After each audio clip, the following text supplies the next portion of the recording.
So yes, hello everyone, मैं जीत कुमार स्वागत करता हूं आप सभी का आपके अपने इस यूट्यूब प्लेटफॉर्म पर। और आज हम डिस्कस करने जा रहे हैं कोरल रीफ के बारे में। हिंदी में इसको प्रवाल भित्ति कहते हैं। तो जब भी हम कोई टॉपिक पढ़ते हैं तो सबसे पहले ये पता होना चाहिए कि यूपीएससी के दृष्टिकोण से वो किस जीएस पेपर के जीएस पेपर में आएगा, जीएस 1 में आएगा, 2 में आएगा, 3 में आएगा या 4 में आएगा। तो कोरल रीफ आपका जीएस 1 में जियोग्राफी में बहुत ज्यादा इंपॉर्टेंट है। और जियोग्राफी के भी जो सबसे अगर टॉपिक में देखूं तो ओशनोग्राफी में आपका कोरल रीफ के बारे में प्रीलिम्स और मेंस में बार बार इसके ऊपर क्वेश्चन आए हैं। 2022 का चाहे आप प्रीलिम्स में बायोरॉक टेक्नोलॉजी का क्वेश्चन देख लीजिए या फिर उससे पहले प्रीवियस ईयर क्वेश्चन में बेसिकली इंडिया में कहां कहां पर आपके कोरल रीफ्स मिलते हैं उसके ऊपर क्वेश्चन देख लीजिए, वो आपको प्रीवियस ईयर क्वेश्चंस में दिख जाएगा। ठीक है, अब हम डिस्कस करेंगे तो सबसे पहले ये पता होना चाहिए कि कोरल रीफ होता क्या है, कोरल क्या होता है, रीफ क्या होता है। आई होप आपने ये सुना होगा कि जो कोरल रीफ है उसका सिम्बायोटिक रिलेशनशिप होता है। किसके साथ होता है भाई, किसके साथ होता है? जूजेंथले के साथ होता है। वो कैसे होता है? और कोरल रीफ किससे बने होते हैं? कैल्शियम कार्बोनेट से बने होते हैं। तो वो कैसे सिक्रीट करते हैं, कहां से उनको ये सारी चीजें मिलती हैं, उसकी हम बात करेंगे। सेकंड हम बात करेंगे आइडियल कंडीशन की। कौन कौन सी आइडियल कंडीशन है कोरल रीफ को बेसिकली वहां पर डेवलप होने के लिए, जहां पर कोरल रीफ डेवलप हो रही है। उसके अलावा इसके डिस्ट्रीब्यूशन की बात करेंगे कि कोरल रीफ का डिस्ट्रीब्यूशन कहां कहां पर है। उसके बाद हम बात करेंगे टाइप्स ऑफ कोरल की। ठीक है, कोरल की कौन कौन सी टाइप है, जैसे फ्रिंजिंग हो गया, बैरियर हो गया, अटॉल हो गया। आई होप आपने ये भी सुना होगा। ठीक है, उसके अलावा फिर हम देखेंगे कि इसके फंक्शंस क्या क्या हैं। फिर कोरल रीफ को थ्रेट क्या क्या है। ठीक है, कोरल ब्लीचिंग कह सकते हैं हम। उसके बाद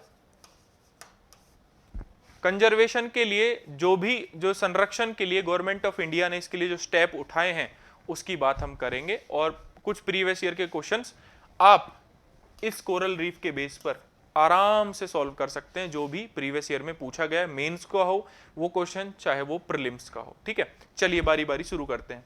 तो सबसे पहले हम जानते हैं कि कोरल रीफ होता क्या है। तो पहले इस वर्ड की बात करते हैं, रीफ। रीफ यानी कि रिज, रीफ यानी कि रिज। अब ये जो रिज होता है ये बनता कैसे है? बनता है कैल्शियम कार्बोनेट से। और कैल्शियम कार्बोनेट सिक्रीट कौन करता है? सिक्रीट करता है आपका ये कोरल। तो इट मींस कि ये कोरल क्या है? कोरल इज अ टिनी एनिमल और अ क्रिएचर। क्या है बेसिकली आपका? टिनी एनिमल और बेसिकली क्या है आपका? क्रिएचर है, जो कि एक पॉलिप्स है। और ये पॉलिप्स क्या करता है? ये सिक्रीट करता है कैल्शियम कार्बोनेट। क्या सिक्रीट करता है? कैल्शियम कार्बोनेट सिक्रीट करता है। तो इसके पास कैल्शियम कार्बोनेट में से जो कार्बन है वो बेसिकली इसको कहां से प्रोवाइड होता है? इसको प्रोवाइड होता है वो चीज जूजेंथले से। कहां से प्रोवाइड होती है? जूजेंथले से। जूजेंथले क्या करता है? एक एल्गी है। फोटोसिंथेसिस के माध्यम से कार्बन प्रोवाइड करवा देता है किसको? कोरल पॉलिप्स को। और ये सिक्रीट करते हैं कैल्शियम कार्बोनेट। और इसलिए आपको कहीं भी देखने को, किसी भी बुक में देखने को मिलेगा, वहां पर साफ साफ लिखा होगा कि जो आपके कोरल पॉलिप्स हैं वो कैल्शियम कार्बोनेट के बने हुए होते हैं। ठीक है, अब इसका और इसका रिश्ता क्या हो गया फिर? कोरल रीफ का और जूजेंथले का जो रिलेशन है वो होता है आपका सिम्बायोटिक रिलेशनशिप। ठीक है, एक दूसरे पर ये क्या है? डिपेंडेंट है। बदले में जो जूजेंथले है वो इसके जो खोल बना हुआ होता है, बेसिकली जो कोरल बना हुआ होता है, कोरल पॉलिप्स है, उसके अंदर ये रहता है और अपना जो फोटोसिंथेसिस का प्रोसेस है उसको कंप्लीट करता है। सो आई होप आपको ये पता लग गया होगा कि कोरल रीफ है क्या और जूजेंथले के साथ उसका रिलेशनशिप क्या है, सिम्बायोटिक रिलेशनशिप है। ठीक है, उसके बाद यह है आपका कोरल रीफ का एक इमेज। ठीक, अब ये डिफरेंट कलर का होता है। ठीक है, अगर इसका जो, अब बहुत सारे बच्चे पूछते हैं कि सर यहां पे अलग डिफरेंट कलर है, यहां पे डिफरेंट कलर है, क्यों है? क्योंकि ये रंग बिरंगे होते ही हैं भाई। कोरल का जो कलर है वो डिफरेंट डिफरेंट होता है, तो इसलिए जो कोरल रीफ है वो डिफरेंट कलर्स की होती है। हाँ, एक कलर हो जाएगा इसका अगर कोरल ब्लीचिंग होगी तो एक कलर हो जाएगा व्हाइट। इसका मतलब यह है कि कोरल अब खत्म हो गया है, कोरल अब मर गया है। ठीक है, कोरल अब मर गया है, तो रंग जितना रंग बिरंगा है इट मीन्स कि वहां पर बायोडाइवर्सिटी बहुत ज्यादा है, काफी अच्छे से कोरल पनप रहा है। और पूरा कलर अगर व्हाइट हो गया इसका, इट मीन्स कि ये हो गया आपका कोरल खत्म। ठीक है, इसको ही कोरल ब्लीचिंग कहते हैं, जिसकी बात हम आगे करेंगे। और कोरल के यहां पर इतनी ज्यादा बायोडाइवर्सिटी होती है कि इसको रेन फॉरेस्ट ऑफ द सी भी कहा जाता है, रेन फॉरेस्ट ऑफ द सी भी कहा जाता है। तो अगर आपको कहीं क्वेश्चन देखने को मिले कि सबसे ज्यादा बायोडाइवर्सिटी कहां मिलती है, तो कोरल, उसके बाद मैंग्रोव आएगा, तो सबसे ज्यादा कोरल रीफ के वहां पर बायोडाइवर्सिटी देखने को मिलती है। सो जैसा कि मैंने बताया कि coral reef are under water ecosystem made up of skeleton of colonial marine invertebrates known as coral, and coral reef are built by teeny animals known as polyps, and coral reef are one of the world most biological diverse marine ecosystem, and coral reef colonies of small living animal found in the ocean, and they are underwater formation composed of coral polyps bound together by calcium carbonate। ठीक, उसके बाद coral is actually a living creature, coral has a symbiotic relationship with zooxanthellae as I told you earlier. ठीक है, ये सारी की सारी बातें हम कर चुके हैं, और ये एक सिम्बायोटिक रिलेशनशिप का डायग्राम है, किसके साथ, कोरल का और जूजेंथले का। ठीक है, आप इसको देख सकते हैं। यस, अब ये बेसिकली दो टाइप का होता है, हॉट एंड कोल्ड। ठीक है, तो जब हम इसकी आइडियल कंडीशन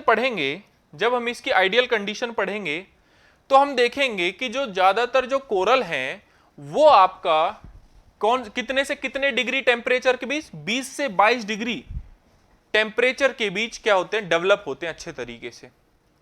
ठीक है, लेकिन जब ये हॉट टाइप का भी होता है और कोल्ड टाइप भी होता है, तो जो कोल्ड वाटर में भी होता है बेसिकली और हॉट वाटर में भी होता है, तो ये कैसे होता है उसकी बात हम अभी करेंगे। सो सबसे पहले हम देखेंगे इसकी कौन कौन सी कंडीशंस हैं। तो सबसे पहले सैलो वाटर होना चाहिए, मतलब कि ये ज्यादातर जो डेप्थ है, कितनी डेप्थ के बाद मिलना बंद हो जाते हैं, 80 मीटर अबव के बाद बेसिकली ये मिलना बंद हो जाते हैं। तो सैलो वाटर की रिक्वायरमेंट होती है। क्यों बंद हो जाते हैं, क्या इसके पीछे रीजन है, क्योंकि अगर उससे ज्यादा डेप्थ में जाएगा तो सनलाइट नहीं मिलेगी प्रॉपर तरीके से फोटोसिंथेसिस के लिए, किसको, जूजेंथले को, तो उसकी वजह से क्या होगा, ये धीरे धीरे ये खत्म होना शुरू हो जाएंगे। ठीक है, दूसरा लो रेंज ऑफ टेम्परेचर, 20 से 22 डिग्री सेल्सियस टेम्परेचर पर ये अच्छे से क्या होते हैं, बेसिकली डेवलप होते हैं। तीसरा क्लियर वाटर, क्लियर और थोड़ा सा कैसा, सैलाइन वाटर भी रिक्वायरमेंट होता है। बिल्कुल क्लियर वाटर और सैलाइन वाटर उसमें होना चाहिए, बिल्कुल फ्रेश वाटर और मीठा जो पानी है उसमें नहीं होता है, इसलिए कोरल कभी भी रिवर के माउथ पर देखने को नहीं मिलता। उसके पीछे दो कारण होते हैं, एक तो जो रिवर का पानी है वो मीठा पानी है, दूसरा उसमें इतना ज्यादा सेडिमेंटेशन होता है, उस सेडिमेंटेशन की वजह से, क्योंकि क्लियर वाटर की रिक्वायरमेंट होती है और सेडिमेंटेशन की वजह से वहां पर क्या डेवलप नहीं हो पाते हैं, कोरल डेवलप नहीं हो पाते हैं। इसलिए जो कोरल है आपके सुंदरवन वाले डेल्टा के वहां पर, जहां पर बेसिकली आपका गंगा ब्रह्मपुत्र का डेल्टा कहें या सुंदरबन डेल्टा कहें, वहां पर आपको बेसिकली कोरल्स देखने को नहीं मिलते ड्यू टू हाई सेडिमेंटेशन। ठीक है, इसके अलावा सैलाइन वाटर होना चाहिए। कितनी सैलिनिटी होनी चाहिए, 27 से 30 पार्ट्स पर 1000 के अकॉर्डिंग क्या होनी चाहिए, आपकी सैलिनिटी होनी चाहिए, क्योंकि उनको क्या चाहिए, बेसिकली वहां से जो कैल्शियम है वो कहां से मिलता है, इनको सैलाइन वाटर से ही मिलता है। ठीक है, rich supply of nutrients, so basically क्या होता है कि जो ओशन वेव्स होती हैं बेसिकली ओशन में मिलता है।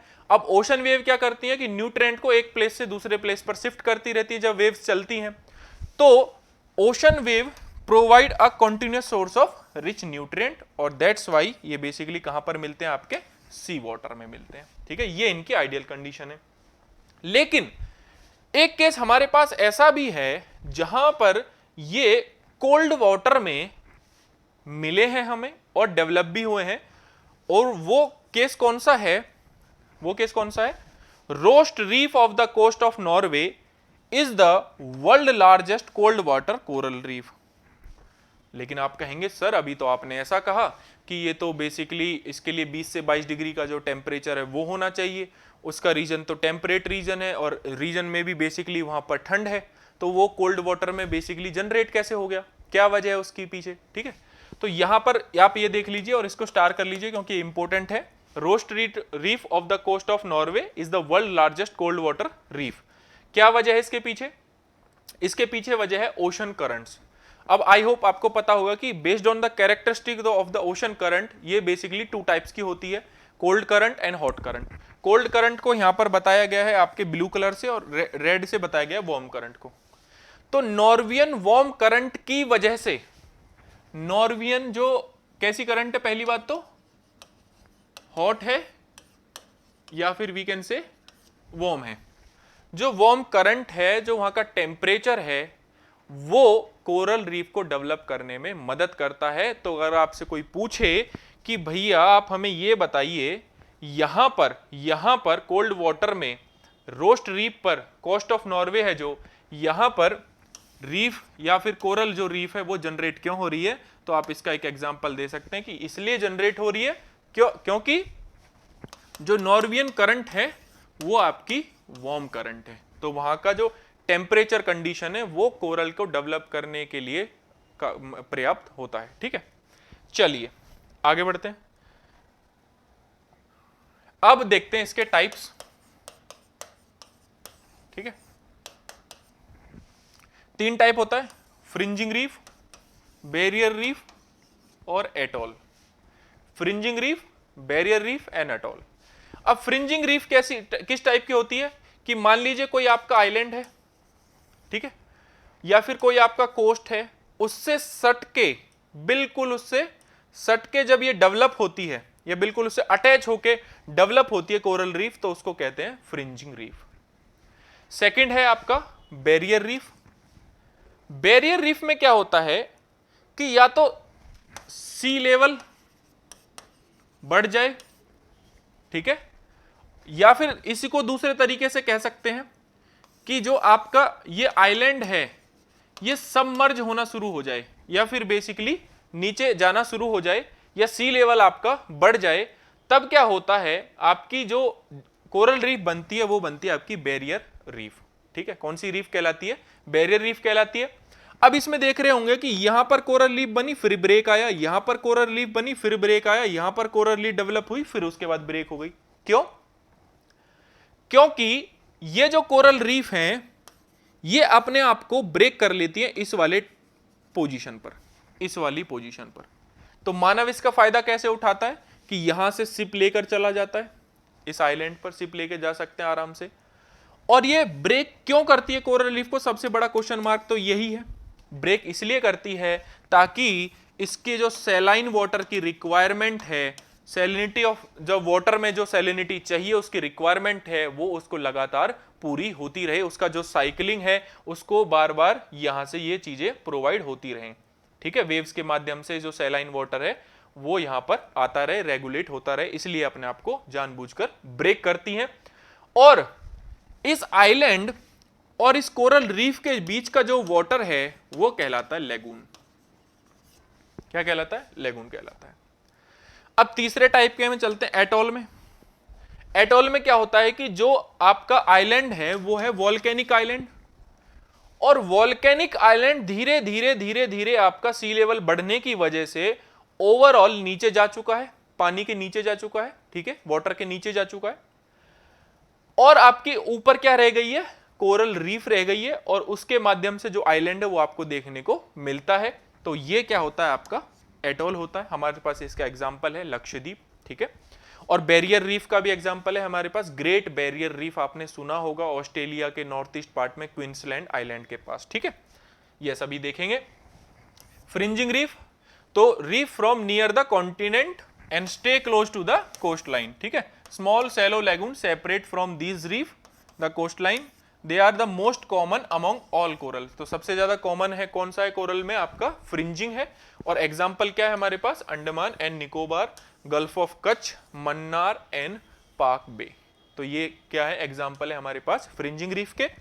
उसके बाद अगला एग्जाम्पल है हमारे पास, बेसिकली अगला क्या है कि बैरियर रीफ है। बैरियर रीफ का एग्जाम्पल है हमारे पास कौन सा, largest coral world of the world greatest barrier reef है, और कहां मिलता है, क्वींसलैंड ऑफ ऑस्ट्रेलिया, ठीक है। और ये largest, highest and widest among the coral reefs है। अटोल और फ्रिंजिंग रीफ्स हो या बैरियर रीफ, जब हम कंपैरिजन करते हैं तो ये लार्जेस्ट, हाईएस्ट और वाइडेस्ट कोरल रीफ है अमॉन्ग द कोरल रीफ्स, ठीक है। और इसका एक एग्जांपल है, तो इसका डायग्राम भी देख लीजिए कि ये ऑस्ट्रेलिया है और यहां पर आपको देखने को मिलता है ग्रेट बैरियर रीफ, ठीक है। यस, जो बैरियर है ना, तो बैरियर रीफ क्या करता है, बैरियर की तरह काम करता है, एक है ना, ये भी आप देख लीजिएगा। अगर हम इसके डिस्ट्रीब्यूशन की बात करें तो देखिए कहां कहां पर मिलता है। देखिए यहां पर डिस्ट्रीब्यूशन है, यहां पर मिलता है देखने को, अफ्रीका में यहां पर मिलता है देखने को, ये वाले रीजन में, ये वाला भी देखा ग्रेट बैरियर रीफ, तो यहां पर ये सब चीजें देखने को मिलती हैं। अब स्पेशली इंडिया की बात करते हैं कि इंडिया में देखने को कहां पर मिलता है, तो एक रफ सा मैप बना लेते हैं, ठीक है। तो इंडिया में एक तो गल्फ ऑफ कच्छ में देखने को मिलता है, लक्षद्वीप आइलैंड पर देखने को मिलता है, ठीक है। क्या सुंदरवन में कोरल रीफ देखने को मिलेगी, तो नहीं मिलेगी। क्यों, due to high sedimentation, due to high sedimentation. और गल्फ ऑफ मन्नार या फिर पाक बे में देखने को मिलता है, ठीक है। तो अगर आपसे कोई पूछे कि भाई आपको जो कोरल रीफ है वो कहां कहां देखने को मिलती है, तो आप क्या कीजिएगा, एक डायग्राम ऐसा बना दीजिएगा और उसका डिस्ट्रीब्यूशन बेसिकली दिखा दीजिएगा कि देखो यहां पर इंडिया में आपको कोरल रीफ देखने को मिलेगी, ठीक। चलिए अब इसके फंक्शंस की बात करते हैं कि कोरल रीफ के फंक्शंस क्या होते हैं, या फिर इसकी इंपॉर्टेंस क्या है, सिग्निफिकेंस क्या है, ये सारी की सारी चीजें हम इसमें देखेंगे। तो सबसे पहला अगर हम फंक्शन की बात करें तो एज अ टूरिज्म, ठीक है। जैसे आप अंडमान निकोबार जाएंगे, हैवलॉक आइलैंड घूमेंगे, या फिर थाईलैंड आप जाएंगे, तो आपको बेसिकली क्या है कि आपको अंडर वाटर लेके जाया जाएगा, तो आपको ऑक्सीजन मास्क वगैरह ये सारी चीजें पहनाई जाएंगी, जो आपने देखा होगा डाइविंग करते हुए लोगों को, है ना, जो सिलेंडर लटकाते हैं पीछे। उसके अलावा जब आइलैंड में जाएंगे तो सैलो वाटर में आपको लेके जाएंगे, और सैलो वाटर में ले जाके आपको क्या दिखाएंगे, कोरल रीफ दिखाएंगे, तो वहां की जो कम्युनिटी है उसके लिए बहुत अच्छा है। दूसरा, जो फिशरमैन होते हैं या जो मछुआरे होते हैं, ठीक है, उनके लिए लाइवलीहुड का क्या है काम, लाइवलीहुड उनका चलता है इसके बेसिस पर। क्यों, क्योंकि यहाँ पर हाई बायोडाइवर्सिटी होती है, फ्लोरा एंड फौना बहुत अच्छे तरीके से होता है, तो वो क्या करते हैं कि मछली जो है यहाँ से निकाल लेते हैं और उनका जो लाइवलीहुड है वो चलता है। दूसरा, मेडिसिनल प्रॉपर्टी होती है इनमें बहुत ज्यादा, और इवन कोरल को आपका एज अ बोन भी यूज किया जाता है, पता है, एज अ बोन भी इसको यूज किया जाता है। तो मुझे ये जो फंक्शंस हैं ये दिखाई देते हैं। इसके अलावा अगर आपको कोरल रीफ के और भी फंक्शंस याद आ रहे हो कि भाई सर इसको यहाँ पे भी यूज कर सकते हैं, कोरल रीफ का ये भी यूज होता है, ठीक है, तो आप क्या कर सकते हैं, कमेंट बॉक्स में लिख सकते हैं कि सर ये फंक्शंस कोरल रीफ के और हमें याद आ रहे हैं, ठीक है। ये आपका होमवर्क हो गया। यस, कोरल ब्लीचिंग, अब हम बात करेंगे कोरल ब्लीचिंग की, ठीक है। कोरल ब्लीचिंग क्या होता है कि बेसिकली कोरल में जो जूजेंथले होता है, क्योंकि सिम्बायोटिक रिलेशनशिप तो होता ही है, अब जो जूजेंथले है वो बेसिकली मरना शुरू हो जाता है, या उसकी जो संख्या है वो कम होनी शुरू हो जाती है, और इसकी वजह से कैल्शियम कार्बोनेट जो सिक्रीट है कोरल वो नहीं कर पाता है, और कोरल धीरे धीरे क्या होता है, मरने लगता है। और कोरल ब्लीचिंग का सबसे जो बढ़िया तरीका है पहचानने का वो ये है कि कोरल का जो कलर है वो रंग बिरंगा, जो डिफरेंट कलर्स उसके होते हैं वो प्योरली वाइट दिखने लगता है, तो इट मीन्स कि कोरल क्या है, आपकी मर चुकी है, कोरल क्या है, ब्लीच्ड हो चुकी है, ठीक है। अब ये होता किस वजह से है, देखिए टेम्परेचर बहुत ज्यादा बढ़ रहा है ना, आईपीसीसी की रिपोर्ट का आप हवाला दे सकते हैं यहाँ पर, ठीक है। और सी लेवल चेंज हो रहा है, ठीक है, सी लेवल आपका चेंज हो रहा है, बहुत ज्यादा टेम्परेचर बढ़ जाने की वजह से, लो टाइड की वजह से भी आपकी कोरल क्या है, कोरल डेवलप नहीं हो पाती, या कोरल ब्लीच हो जाती है, ठीक है। उसके अलावा आप दे सकते हैं कि सेडिमेंटेशन बहुत ज्यादा हो रहा है, सेडिमेंटेशन बहुत ज्यादा हो रहा है, क्योंकि जो कचरा है वो आपका कहां पर आ रहा है, जो गार्बेज है बेसिकली वो कहां पर ओशंस में डिपॉजिट हो रहा है। एज अ केस स्टडी अगर आप बताना चाहें तो पैसिफिक ओशन गार्बेज के बारे में आप बता सकते हैं, ठीक है। पैसिफिक ओशन गार्बेज पैच के बारे में आप एक केस स्टडी तैयार कर सकते हैं। दूसरा भाई, due to global warming temperature rise हो रहा है, तो ये सारे के सारे रीजन हमें यहाँ पर देखने को मिलते हैं। इसके अलावा एक रीजन और देखने को मिलता है यूट्रोफिकेशन। यूट्रोफिकेशन भी बहुत ज़्यादा हो रहा है। इट मीन्स कि न्यूट्रेंट्स बहुत ज़्यादा चले गए वाटर में और उसकी वजह से क्या हो रहा है, बेसिकली बायोलॉजिकल ऑक्सीजन डिमांड है वो वहाँ पर कम हो गई है और उसकी वजह से जो कोरल हैं वो मर जा रहे हैं, ठीक है। इसके अलावा क्या हो रहा है, हाई डिफोरेस्टेशन हो रहा है, क्लाइमेट चेंज हो रहा है। ये घुमा फिरा के पांच आपको पॉइंट्स याद रखने हैं कि किस वजह से जो कोरल है वो ब्लीच हो जाती है, ठीक है। अब उसके पीछे और भी रीजन है, जैसे साइक्लोन आए तो भी कोरल ब्लीच हो जाती है, ठीक है। साइक्लोन आ जाए आपका, ठीक, ये भी एक एग्जांपल हो सकता है, ठीक है। चलिए फिर देखते हैं last point, that is conservation of coral, कि गवर्नमेंट ने क्या क्या स्टेप लिए हैं कंजर्वेशन ऑफ कोरल से। जैसे आपका इन्वायरमेंट प्रोटेक्शन एक्ट 1986 है, ठीक है, जो प्रोहिबिट करता है, किस चीज का प्रतिबंध लगाता है, the use of coral and sand from the beaches coastal water for construction and other purposes, ठीक है। Concept of marine protected area and marine national park help in coral conservation. जैसे हमारे पास कुछ एग्जांपल हैं, national marine park gulf of Mannar Gujarat में है, great Nicobar biosphere reserve, Mahatma Gandhi marine national park Andaman में are playing an important role in the conservation of coral. And third is bio rock technology, कहां पर यूज की जा रही है, गुजरात में, किसके द्वारा, department forest department of Gujarat plus zoological survey of India, इन दोनों ने मिलके इस टेक्नोलॉजी के माध्यम से जो basically Gujarat gulf of Kutch है वहाँ पर इस टेक्नोलॉजी को यूज करके दोबारा से रिकंस्ट्रक्शन शुरू करा है, किसका, कोरल रीफ्स का। और इसी के बेस पर 2022 में प्रीलिम्स में क्वेश्चन पूछा गया था कि बायो रॉक टेक्नोलॉजी इनमें से किससे रिलेटेड है, तो वहां पर एक ऑप्शन था कोरल रीफ, तो ये कोरल रीफ से रिलेटेड है। किसी और लेक्चर में बताएंगे कि बायो रॉक टेक्नोलॉजी है वो कैसे काम करती है, कैसे कोरल रीफ्स को डेवलप कर देती है और इससे क्या क्या फायदे हो सकते हैं, ठीक है। सो आई होप आपको ये लेक्चर समझ में आया होगा कि कोरल रीफ होता क्या है, उसके डिफरेंट एंगल्स हमने देखे, एंड उसके बाद उसके कंजर्वेशन से रिलेटेड जो गवर्नमेंट ने स्टेप लिए हैं उसकी भी बात हमने की, ठीक है गाइज। अब हम मिलते हैं एक नए टॉपिक के साथ एक नए लेक्चर में। जो भी नेक्स्ट लेक्चर होगा आपका, मे बी मैं सोच रहा हूँ आपके लिए जो नेक्स्ट लेक्चर है एक तो प्रीवियस ईयर का क्वेश्चंस का लेक्चर लेके आऊँ, क्योंकि प्रीलिम्स नज़दीक है तो आपको पिछले 5 से 10 साल के जो प्रीलिम्स के प्रीवियस ईयर के क्वेश्चन है उनको करवा दिया जाए। एक बच्चों को बहुत ज़्यादा डाउट होता है अल नीनो में और ला नीना में, किसमें, ला नीना में, तो मैं सोच रहा हूँ कि आपके लिए ये 2 टॉपिक लेके आए जाएं, ठीक है। सो नेक्स्ट क्लास में देखते हैं सरप्राइजली आपको कौन सा टॉपिक मिलेगा, प्रीवियस ईयर क्वेश्चंस का मिलेगा या फिर अल नीनो ला नीना को मिलेगा। इनमें से कौन सा टॉपिक आप पहले चाहते हैं कि सर मैं ये पहले मेरे को आपको ये पहले पढ़ना है, तो ये कमेंट बॉक्स में आप मेंशन कर सकते हैं। Thank you so much guys. If you like the video please do subscribe our YouTube channel. Thank you so much.